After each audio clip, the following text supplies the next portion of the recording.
आज की जो हमारी क्लास है वो राजस्थान आर्ट एंड कल्चर से है। और इसका जो फर्स्ट टॉपिक हमने लिया है वो लिया है राजस्थान के दुर्ग। जितने भी क्वेश्चन 2011 से लेके 2024 तक पूछे गए हैं आपके सीईटी एग्जाम्स तक, जो ग्रेजुएशन लेवल का था, वो सारे के सारे हम इसमें डिस्कस करने वाले हैं। आइए स्टार्ट करते हैं फर्स्ट क्वेश्चन कि वह किला जिसकी आजादी व अस्मिता की रक्षा के लिए वहां के ठाकुरों ने गोला बारूद खत्म होने पर दुश्मनों पर चांदी के गोले दागे थे। ठीक है। उस वो कौन सा किला है? तो ऑप्शन दिया गया था आपके चूरू का किला, चूरू में केसरोली का किला केसरोली, लोहागढ़ का किला भरतपुर और जूनागढ़ का किला बीकानेर। तो इसका ऑप्शन कौन सा सही हो जाएगा? इसका ऑप्शन सही हो जाएगा आपका वन। इसका ऑप्शन आपका कौन सा सही हो जाएगा? वन। ठीक है, याद रखिएगा। इस किले का जो चूरू का जो किला था, इसका निर्माण किसने करवाया था? चूरू किले का निर्माण। तो चूरू किले का निर्माण जो करवाया था वो किसने करवाया था? वो करवाया था आपके ठाकुर कुशाल सिंह जी ने। किसने? ठाकुर कुशाल सिंह जी ने इसका निर्माण करवाया था। कुशाल सिंह जी ने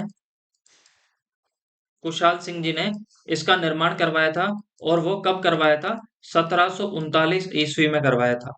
ये चीज ये चीज याद रह जाएगी आपको। फिर अगर यहाँ से दूसरा क्वेश्चन क्या पूछा जा सकता है आपसे, कि यहाँ से दूसरा क्वेश्चन पूछा जा सकता है कि 1857 की क्रांति में 1857 की क्रांति में 1857 की क्रांति में अंग्रेजों का विरोध किस ठाकुर ने किया था? तो यहाँ के जो एक ठाकुर थे जिनका नाम था शिव सिंह। उनका नाम क्या था? शिव सिंह जी यहाँ के ठाकुर का नाम था। अच्छा देखो, हुआ क्या था कि जब 1857 की क्रांति थी तब अंग्रेजों का विरोध, चूरू के ठाकुर थे जिनका नाम था शिव सिंह जी, उन्होंने यहाँ का अंग्रेजों का विरोध किया। जब अंग्रेजों का विरोध किया तो अंग्रेजों के विरोध करने पर अंग्रेजों ने क्या कर लिया? इस चूरू के किले की क्या कर ली थी? घेराबंदी कर ली थी। जब इस किले की घेराबंदी कर ली तो फिर क्या हुआ? दोनों के अंदर युद्ध हुआ। जब चूरू के किले से तोप चलने लगी तो थोड़े टाइम के बाद में क्या हुआ कि चूरू के किले के अंदर जो गोला बारूद था ये खत्म हो गया। तब ठाकुर सिंह जी ने क्या किया? तो ठाकुर सिंह ने अपने जनता से आह्वान किया और चूरू की जनता ने ठाकुर साहब की बात का मान रखते हुए अपने चांदी के जेवर उनको लाकर दिए। और बाद में यह हुआ कि वहां के लोहारों ने और सुनारों ने चांदी के गोले तैयार किए और बाद में क्या हुआ? चांदी के गोले दागे गए। क्या किया गया? चांदी के गोले दागे गए। और जब चांदी के गोले दागे गए और अंग्रेजों को ये बात पता लगी तो इस बात का मान रखते हुए और इस बात का सम्मान करते हुए उन्होंने क्या किया कि चूरू के जो किले की घेराबंदी थी उस घेराबंदी को हटा दिया। ठीक है, उस घेराबंदी को हटा दिया। यहां से एक बहुत बड़ी कहावत भी बहुत फेमस है और वो कहावत इस प्रकार है कि दोरा ऊपर नीमड़ी, दोरा ऊपर नीमड़ी, दोरा ऊपर तोप, चांदी का गोला चाल तार, गोरा ना क्या टोप। ये अगर आपसे कभी ये पूछ लिया जाए तो आपको ये याद होना चाहिए कि किस किले के बारे में कहा गया था। ये चूरू के किले के बारे में कहावत फेमस थी। ये चीज आप याद रखिएगा। फिर उसके बाद में देखिएगा सेकंड क्वेश्चन क्या पूछा है। वह दुर्ग जिसके चारों ओर खाई होती है वह दुर्ग कहलाता है। तो वो कौन सा दुर्ग कहलाता है? ऑप्शन ए दिया था आपका एरण, ऑप्शन दो दिया था पारिक, ऑप्शन तीन दिया गया था पारिधि और ऑप्शन चार दिया गया था धनवन। एक चीज याद रखना, कभी कंफ्यूजन नहीं होगा कि वह दुर्ग जिसके चारों ओर क्या होती है?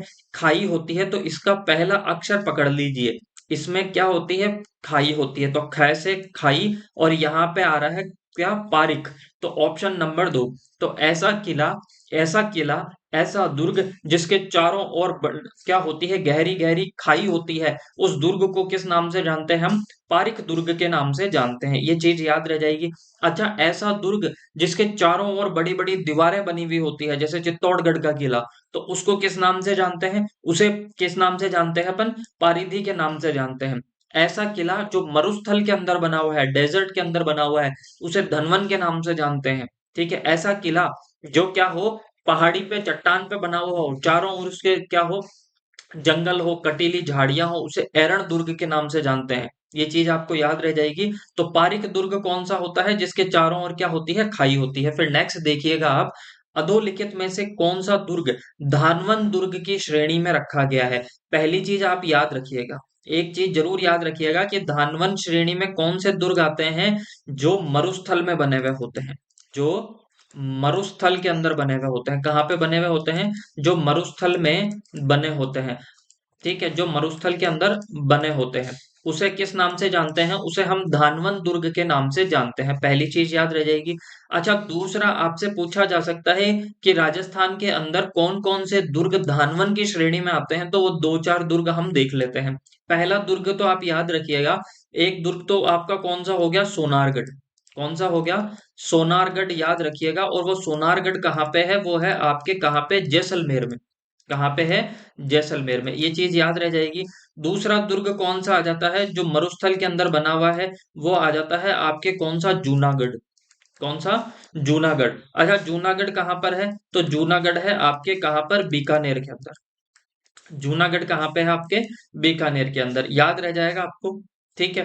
फिर नेक्स्ट देखिए, तो इसका ऑप्शन कौन सा सही हो जाएगा? तो धानवन दुर्ग का मतलब होता है जो किस में बने हुए होते हैं? जो मरुस्थल के अंदर बने हुए होते हैं, उन्हें किस नाम से जाना जाता है?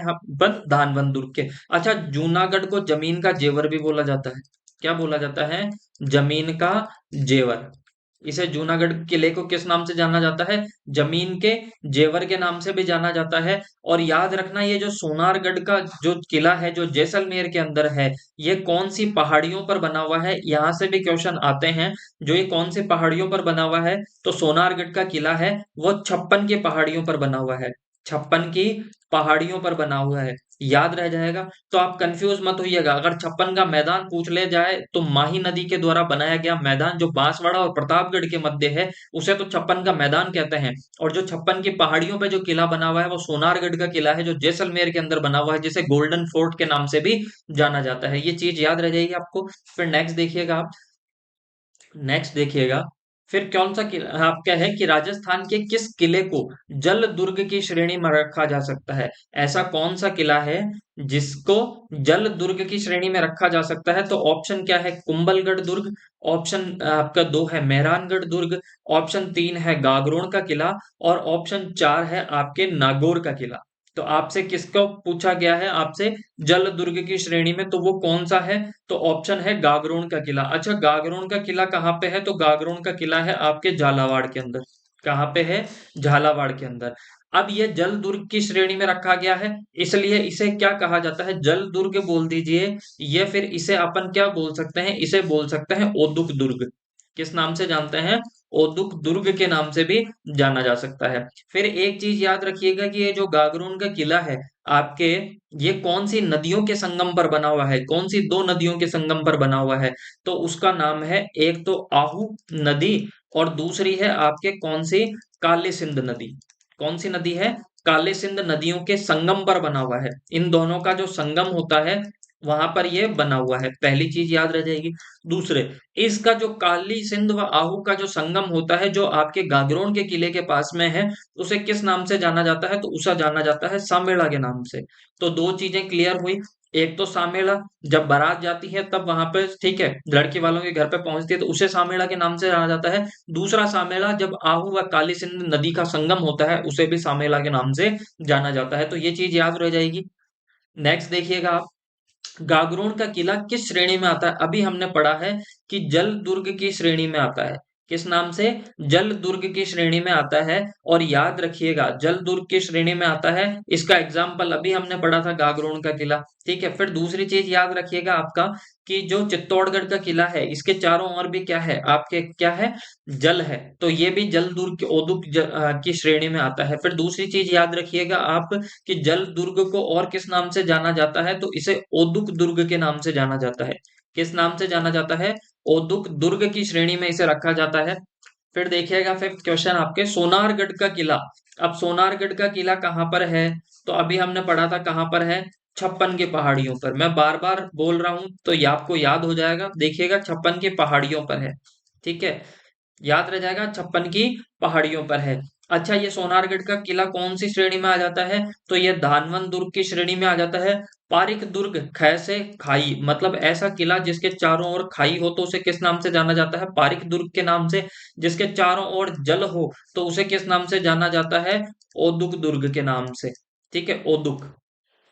ओदुक दुर्ग के नाम से उसे जाना जाता है। ये चीज याद रह जाएगी, उसे किस नाम से जाना जाता है, आपके ओदुक के नाम से जाना जाता है। अच्छा, गिरी के नाम से किसे जाना जाता है, तो सिंपल सी याद रखना, गिरी का मतलब ही होता है पहाड़। ऐसे किले जो पहाड़ों पर बने हुए होते हैं वो गिरी की श्रेणी में आते हैं, जैसे चित्तौड़गढ़ का किला, जैसे रणथंबोर का किला, याद रह जाएगा आपको। ठीक है, जो पहाड़ पर बने हुए होते हैं। फिर नेक्स्ट देखिएगा आप, कौन सा एक प्रकार का पहाड़ी किला नहीं है, कौन सा एक प्रकार का पहाड़ी किला नहीं है। ऑप्शन कौन कौन से दिए गए थे आपसे, एक तो दिया गया था मेहरानगढ़, एक दिया गया था भैंसरोगढ़, एक दिया गया था तारागढ़ और एक दिया गया था आपके जालोर का किला। ठीक है, याद रह जाएगा। अच्छा, मेहरानगढ़ का किला कहाँ पर है, तो मेहरानगढ़ का किला है जोधपुर के अंदर। कहाँ पर है, जोधपुर के अंदर है। तारागढ़ का किला, तो तारागढ़ के दो किले हैं, तारागढ़ के दो किले हैं, दोनों किलों को आप याद रखना। एक तारागढ़ का किला आपके कहाँ पर है, अजमेर के अंदर है। ठीक है, कहाँ पर है, अजमेर के अंदर है। और एक तारागढ़ का किला आपके कहाँ पर है, बूंदी के अंदर है। कहाँ पर है, बूंदी के अंदर है। सालो जालोर का किला जिसे सिवाना दुर्ग के नाम से जाना जाता है, भैंसरोगढ़ का, तो इसमें से कौन सा एक प्रकार का पहाड़ी किला नहीं है, तो वह है आपके भैंसरोगढ़।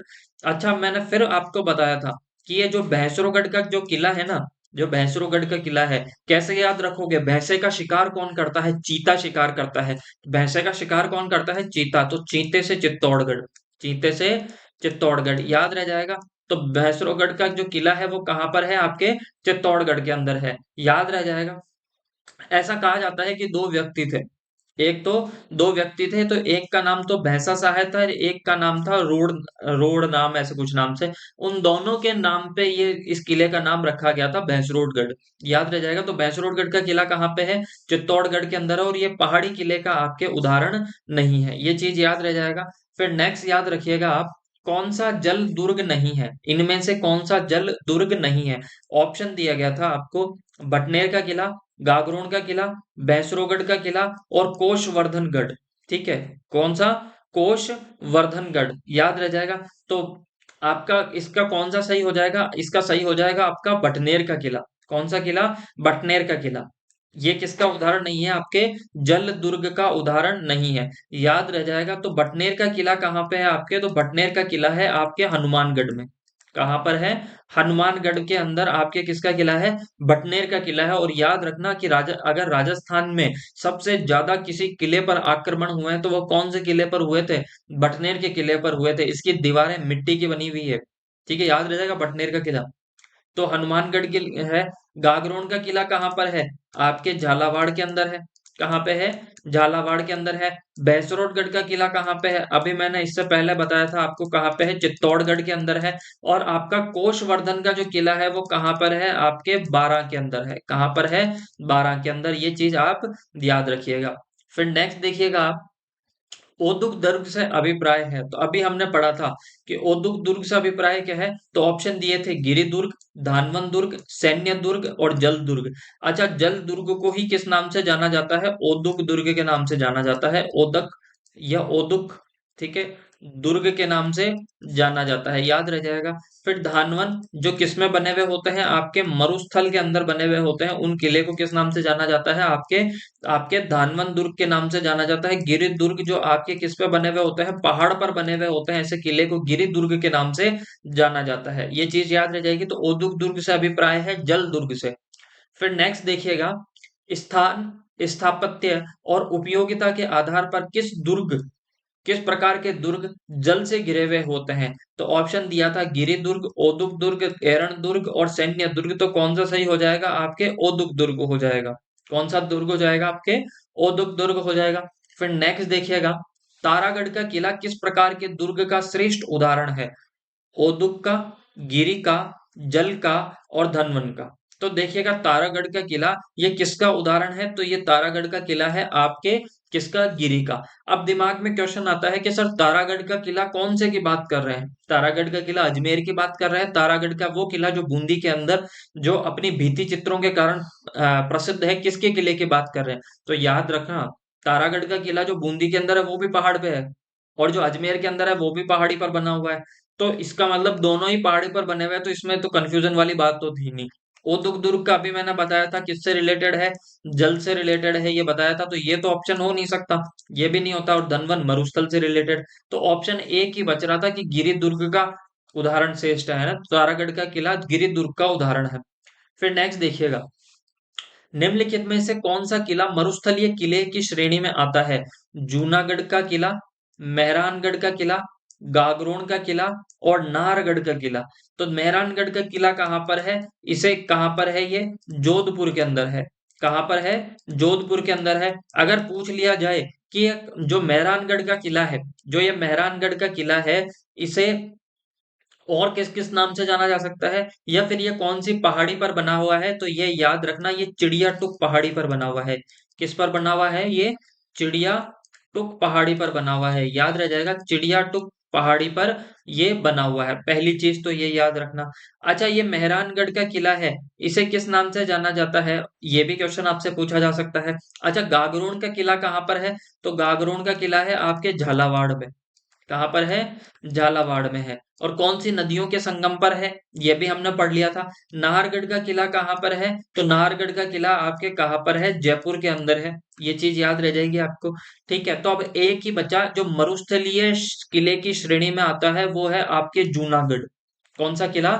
जूनागढ़। याद रह जाएगा। तो जूनागढ़ को किस नाम से जाना जाता है? तो जूनागढ़ को आपके जमीन के जेवर के नाम से जाना जाता है। जमीन के जेवर के नाम से इसे जाना जाता है। पहली चीज याद रखिएगा। जूनागढ़ का किला कहाँ पर है? तो ये आपके कहाँ पर है? बीकानेर के अंदर है। अच्छा, जूनागढ़ किले के बारे में एक चीज जरूर याद रखिएगा। अगर आपसे ये पूछ लिया जाए कि 36 करोड़ देवी देवताओं की साल कहाँ पर है, या 36 करोड़ देवी देवताओं का मंदिर कहाँ पे है, तो 36 करोड़ देवी देवताओं का मंदिर, देवी देवताओं का मंदिर, तो 36 करोड़ देवी देवताओं का जो मंदिर है, वो कहाँ पर है? आपके बीकानेर जूनागढ़ के अंदर है। और 36 करोड़ देवी देवताओं की साल पूछ ली जाए तो जोधपुर के अंदर है। 36 करोड़ देवी देवताओं का मंदिर पूछ लिया जाए, मंदिर तो कहाँ पर है? मंदिर तो है बीकानेर के अंदर। ठीक है, कहाँ पर? बीकानेर के अंदर। और 36 करोड़ देवी देवताओं की साल पूछ ली जाए, 36 करोड़ देवी देवताओं की साल, देवी देवताओं की साल, तो देवी देवताओं की साल कहाँ पर है? तो ये 36 करोड़ देवी देवताओं की साल कहाँ पर है? तो ये है आपके जोधपुर में। कहाँ पे? जोधपुर में। ये चीज याद रह जाएगी आपको। फिर नेक्स्ट देखिएगा, धानवंत दुर्ग के बीच स्थित होता है। ये जो धानवंत दुर्ग होता है, किसके बीच में होता है? हमने पढ़ा था कि धानवंत दुर्ग किसकी श्रेणी में आता है? आपके मरुस्थल जो के अंदर आता है ये। और धानवंत दुर्ग को कहाँ कि किसके बीच में स्थित होता है? तो धानवंत दुर्ग आपके रेगिस्तान के बीच में होता है। याद रह जाएगा आपको। ठीक है, तो ये ऑप्शन तो आपके गलत थे। फिर नेक्स्ट देखिएगा आप, चूरू दुर्ग का निर्माण 1739 में किसके द्वारा करवाया गया था? तो ऑप्शन मैंने आपको बताया था कि चूरू दुर्ग जो निर्माण है, चूरू दुर्ग का जो निर्माण है, ये किसके द्वारा करवाया था? तो ठाकुर कुशाल सिंह जी के द्वारा करवाया गया था। ठाकुर कुशाल सिंह जी के द्वारा करवाया गया था। और अब मैंने कहा था कि 1857 की क्रांति जरूर याद रखिएगा। 1857 की क्रांति में जो विरोध किया था, अंग्रेजों का विरोध किया था, तो चूरू के किस ठाकुर साहब ने किया था, या किस ठाकुर ने किया था? तो उनका नाम है शिव सिंह। क्या नाम है? शिव सिंह जी। याद रह जाएगा, उन्होंने अंग्रेजों का क्या किया था?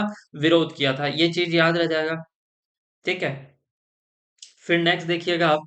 नेक्स्ट आपसे, किस दुर्ग, किस प्रसिद्ध दुर्ग की सुदृढ़ नैसर्गिक सुरक्षा व्यवस्था से प्रभावित होकर अब्बुल फजल ने लिखा कि अन्य सब दुर्ग नग्न है, जबकि यह दुर्ग दुर्ग बख्तरबंद है? तो ये किसके बारे में बात की गई थी? ये कहा गया था आपके रणथंबोर के किले के बारे में।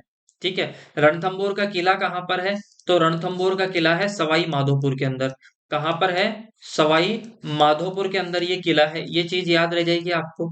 ठीक है, तो इसी दुर्ग के बारे में मोस्ट इंपोर्टेंट क्वेश्चन है, कई बार ये पूछा गया है कि अब्बुल फजल ने किस किले के बारे में या किस दुर्ग के बारे में कहा था कि बाकी सारे दुर्ग तो क्या है? नंगे हैं, एक ही दुर्ग ऐसा है जो बख्तरबंद है। तो वो कौन सा दुर्ग था? आपके रणथंबोर का दुर्ग था। अच्छा, इससे रिलेटेड दो चार चीजें मैं आपको बता देता हूँ। यहाँ पे विश्व प्रसिद्ध मंदिर है त्रिनेत्र गणेश जी का। किसका? त्रिनेत्र गणेश जी का विश्व प्रसिद्ध मंदिर है। त्रिनेत्र गणेश जी का मंदिर विश्व प्रसिद्ध मंदिर है। कहाँ पर? आपके रणथंबोर के किले के अंदर। चीज याद रह जाएगी क्या आपको? ठीक है, फिर दूसरी चीज क्या याद रखनी है आपको रणथंबोर के किले से, कि ये जो रणथंबोर के किला है ना, यहाँ पर एक जो राजा हुए थे जिनका नाम था किसका नाम था? हमीर। क्या नाम था उनका? हमीर। ये चीज याद रह जाएगी। अच्छा, हमीर के समय में अलाउद्दीन खिलजी, ठीक है, अलाउद्दीन खिलजी से पहले एक चीज याद रखना कि ये एक का नाम था जलालुद्दीन खिलजी, एक का नाम था जलालुद्दीन, जलालुद्दीन खिलजी, ठीक है।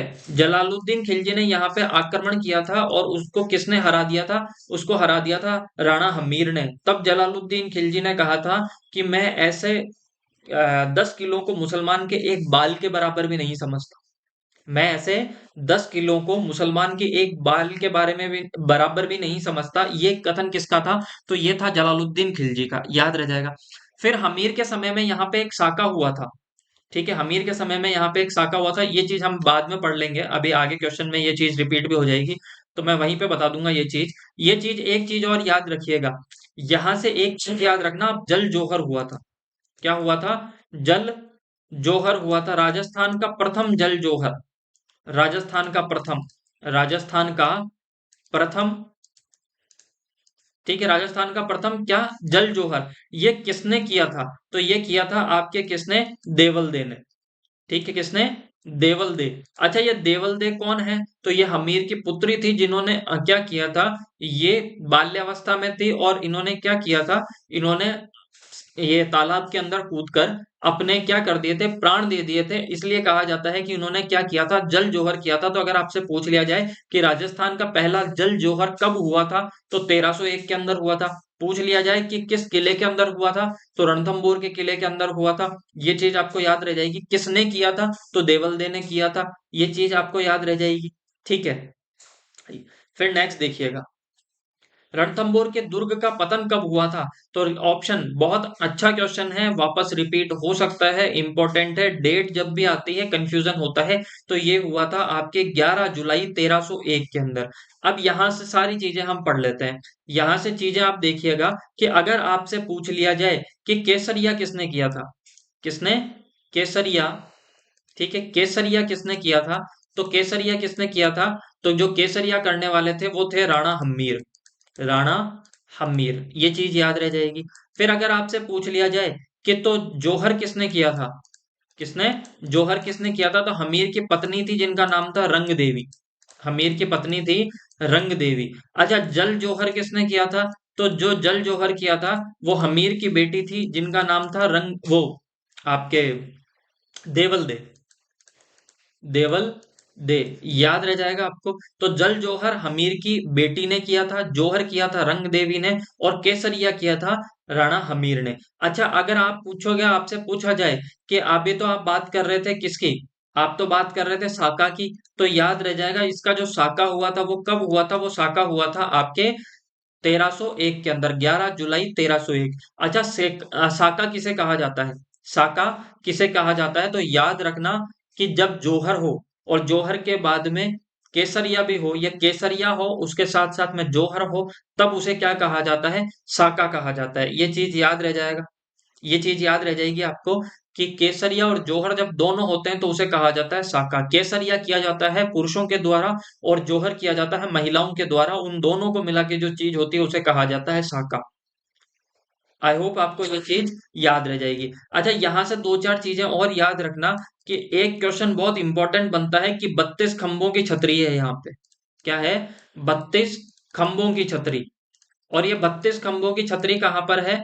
तो ये 32 खंभों की छतरी है कहाँ पर? रणथंभौर दुर्ग में। कहाँ पे? आपके रणथंभौर दुर्ग के अंदर है, रणथंभौर दुर्ग के अंदर है। अच्छा, ये छतरी किसकी है? तो ये छतरी है जेत्र सिंह जी की। किसकी? जेत्र सिंह जी की छतरी है ये। अच्छा, जेत्र सिंह जी की छतरी का निर्माण किसने करवाया? तो जेत्र सिंह जी के पुत्र थे और उनका नाम क्या था? राणा हमीर। तो राणा हमीर ने अपने पिता के कितने 32 साल के शासन, मतलब इनके जो जेत्र सिंह जी है इन्होंने 32 साल तक शासन किया था। उस 32 साल तक के शासन की याद में राणा हमीर के द्वारा, किसके द्वारा? राणा हमीर के द्वारा अपने पिता के लिए एक किसका निर्माण करवाया गया था? छतरी का निर्माण किया गया था। उसे 32 खंभों की छतरी के नाम से जाना जाता है। ये चीज याद रह जाएगी। फिर नेक्स्ट देखिएगा आप, निम्नलिखित में से कौन सा किला चौहानों द्वारा जा, बनवाया गया माना जाता है, जिस पर दिल्ली के शासक अलाउद्दीन खिलजी द्वारा कब्जा कर लिया गया था। तो आमेर दुर्ग, रणथंबोर का किला, चित्तौड़गढ़ का किला और मेहरानगढ़ का किला। तो ऑप्शन कौन सा सही हो जाएगा? ऑप्शन सही हो जाएगा आपके कौन सा? दो। अच्छा, यहाँ पे हमीर के बारे में एक कहावत भी है, हो सकता है आगे आ जाए। हाँ, ठीक है। तो ये चीज आपको याद रह जाएगी कि अलाउद्दीन खिलजी ने किस पे आक्रमण किया था? आपके रणथंबोर पे आक्रमण किया था। और रणथंबोर के बारे में किसका कथन था कि बाकी सब दुर्ग नग्न है, एक ही दुर्ग है जो बख्तर है? तो वो किसका था? आपके अमीर खुसरो का। फिर नेक्स्ट याद रह जाएगा आपको। फिर देखिएगा, तिरिया तेल हमीर हट चढ़े न दूजी बार, ये किस दुर्ग के शासन से संबंधित है? तो ये किससे रिलेटेड है? आपके रणथंबोर से रिलेटेड है। किससे रिलेटेड है? रणथंबोर से रिलेटेड है। अच्छा, अगर ये ना देकर अगर ये भी दिया जा सकता है कि ये कहावत किसके बारे में है? सिंह गमन, सिंह गमन, सतपुरुष वचन, सिंह गमन, सतपुरुष वचन, कदली फले एक बार, कदली फले एक बार, कदली फले एक बार, तिरिया तेल हमीर हट चढ़े ना दूजी बार। तिरिया, तिरिया तेल हमीर हट, हमीर हट चढ़े ना दूजी बार, चढ़े ना दूजी बार। अच्छा, इसका मतलब क्या है? इसका मतलब ये होता है कि अगर एक बार अगर शेर ने, सिंह ने अपना रास्ता अगर चुन लिया है, तो लोग ही उसके सामने से जो भी होते हैं, जो शिकार होने वाला होता है उस शेर का, ठीक है, चाहे वो आदमी हो चाहे जानवर हो, वही अपना रास्ता पलटता है। वैसे ही सत्पुरुष व्यक्ति जो क्या होते हैं, जो ईमानदार होते हैं, वो अपनी बात से नहीं हटते। केले के जो आपके पुष्प होता है उस पे एक बार ही फल लगता है। वैसे तिरिया तेल जो आपके क्या हो जाता है, जब लड़की की शादी होती है और उसके हल्दी लगाया जाता है या तेल चढ़ाया जाता है, तिरिया तेल और हमीर हट चढ़े ना दूजी बार। क्यों? हमीर ने एक बार जो हट कर ली थी कि मैं अलाउद्दीन खिलजी की अधीनता स्वीकार नहीं करूंगा, तो वो उसने नहीं की थी, तो चढ़े ना दूजी बार। तो इसके बारे में ये कहावत है, पूछी जा सकती है आपको देकर कि ये किसके बारे में कही गई थी? तो ये रणथंबोर के बारे में की गई थी। और ये वचन किसके बारे में थे? तो हमीर के बारे में थे, राणा हमीर के बारे में। याद रह जाएगा आपको। फिर नेक्स्ट देखिएगा, हमीर रासो के अनुसार रणथंबोर किले का प्रारंभिक नाम क्या था? तो हमीर रासो के अनुसार रणथंबोर किले का जो प्रारंभिक नाम था वो क्या था? आपके रण स्तंभपुर। क्या था? रण स्तंभपुर। याद रह जाएगा। वैसे रणस्तंभपुर भी आ सकता है, या फिर जो आपन ने पढ़ा था कि इसका नाम है रणथंभोर। क्या नाम था? रणथंभोर। तो याद रखिएगा, दो इसमें क्या है, दो पहाड़ियां हैं। जो नीचे जो पहाड़ी है उसे तो जानते हैं रण के नाम से, और जो ऊपर की जो पहाड़ी है जिसपे किला बना हुआ उसे थंब के नाम से जानते हैं। इन दोनों को मिलाकर उसका नाम रखा गया था रणथंभोर। याद रह जाएगा। फिर नेक्स्ट देखिएगा, किस दुर्ग का प्रवेश द्वार नौलखा दरवाजा के नाम से जाना जाता है? तो याद रखिएगा, ऑप्शन दिए गए थे चित्तौड़गढ़, सिवाना, जालोर और रणथंबोर। तो ऑप्शन नंबर 4 यहाँ पे सही हो जाएगा। फिर एक चीज और याद रखिएगा, अगर आपसे ये पूछ लिया जाए, अगर आपसे ये पूछ लिया जाए कि नौलखा दरवाजा कौन सा, कि नौलखा दरवाजा कहाँ पर है? तो ये है आपके कहाँ पे? रणथंबोर के अंदर। कहाँ पे है? रणथंबोर के किले का जो आपका जो मेन गेट है उसे नौलखा दरवाजा के नाम से जाना जा सकता है। अगर इंपॉर्टेंट आपको क्या पूछ लिया जाए, अगर आपसे ये पूछ लिया जाए कि नौलखा दुर्ग कहाँ पे है, नौलखा दुर्ग कहाँ पर है, या नौलखा किला कहाँ पर है, तो ये है आपके झालरा पाटन, झालरा पाटन। और ये कहाँ पे है? आपके झालावाड़ के अंदर। याद रह जाएगा क्या? ठीक है। अगर आपसे ये पूछ लिया जाए नौलखा दुर्ग, नौलखा दरवाजा, अगर आपसे ये पूछ लिया जाए कि नौलखा महल कहाँ पर है, नौलखा महल कहाँ पर है, तो ये नौलखा महल है आपके गुलाब बाग उदयपुर के अंदर, गुलाब बाग उदयपुर के अंदर। चीजें याद रह जाएगी आपको। क्या पूछ लिया जाए? नौलखा महल गुलाब बाग उदयपुर के अंदर, नौलखा दुर्ग झालरा पाटन झालावाड़ के अंदर, नौलखा दरवाजा रणथंबोर के अंदर। और अगर आपसे ये पूछ लिया जाए कि नौलखा बुर्ज कहाँ पर है, नौलखा बुर्ज कहाँ पर है, तो जो नौलखा बुर्ज है वो है आपके चित्तौड़गढ़ के किले के अंदर, चित्तौड़गढ़ के किले में। याद रह जाएगा। तो आज की क्लास हम यहीं पे समाप्त करते हैं। अगर क्लास आपको अच्छी लगी है तो ज्यादा से ज्यादा शेयर कीजिए, सब्सक्राइब कीजिए। Thank you so much, bye bye and take care.